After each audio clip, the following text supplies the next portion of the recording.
एक स्त्री का वेश धारण कर स्त्रियों जैसे कपड़े पहन चित्रकार मंत्री के साथ राजमहल की तरफ चल पड़ा। जब चित्रकार मंत्री संग राजमहल पहुंचा तो राजा ने अपने बेटे को बुलवा लिया। अब चूंकि चित्रकार ने अपना पूरा मुंह ढका हुआ था तो राजा उसे पहचान नहीं पाया। स्त्री रूप धारण किए चित्रकार ने राजा से कहा, अपने लड़के को नहलाकर चौके पर बिठा दो।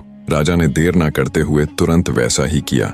जब राजा का लड़का नहाकर चौके पर बैठ गया, स्त्री वेश में चित्रकार उसके पास गया और बोला, जो मैं कहूं ध्यान से सुनना। विभीषण बड़ा शूरवीर था, पर वो अपने भाई से दगा कर श्री राम जी से जा मिला और अपने भाई रावण का सारा राज खोल दिया।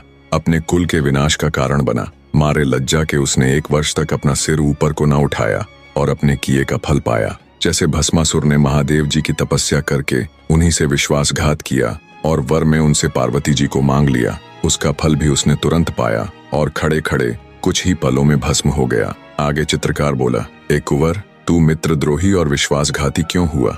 सोए हुए रीछ को तूने नीचे धकेल दिया। उसने तो तेरे प्राण बचाकर तेरे ऊपर उपकार किया था और तूने उसी के साथ विश्वासघात किया। पर इसमें तेरा कोई दोष नहीं है, दोष है तेरे पिता का।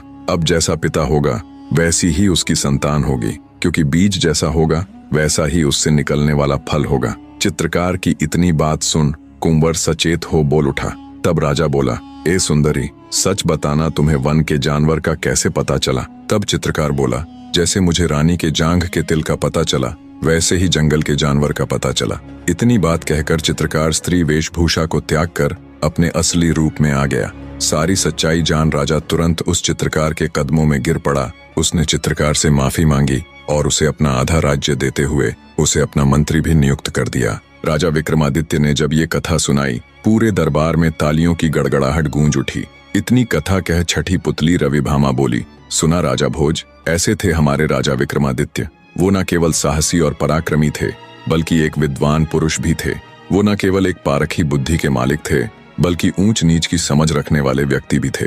अगर है तुम्हारे पास भी कोई ऐसा किस्सा, कोई ऐसा फैसला जो तुमने आज तक किया हो तो सुनाओ राजन, मैं सुनने के लिए बेसब्र हूँ। छठी पुतली रविभामा की बात सुन एक बार फिर राजा भोज अपने पैर पटकते हुए बिना कुछ कहे सुने राजसभा से चले जाते हैं। अगले दिन फिर से राजसभा बैठी। राजा भोज एक बार फिर नए दिन नई उम्मीद के साथ सिंहासन पर बैठने को उतावले हो सिंहासन की तरफ बढ़े। पर जैसे ही वो सिंहासन के नजदीक पहुंचे, एक बार फिर दिव्य प्रकाश के साथ एक और पुतली सिंहासन से प्रकट हुई। सिंहासन से प्रकट होने वाली 7वीं पुतली का नाम था कौमुदी। राजा भोज को रोकते हुए सवाल जवाब होने के बाद अनंत सिंहासन से निकली 7वीं पुतली कौमुदी भी महान राजा विक्रमादित्य की एक और कथा का बखान करना शुरू करती है।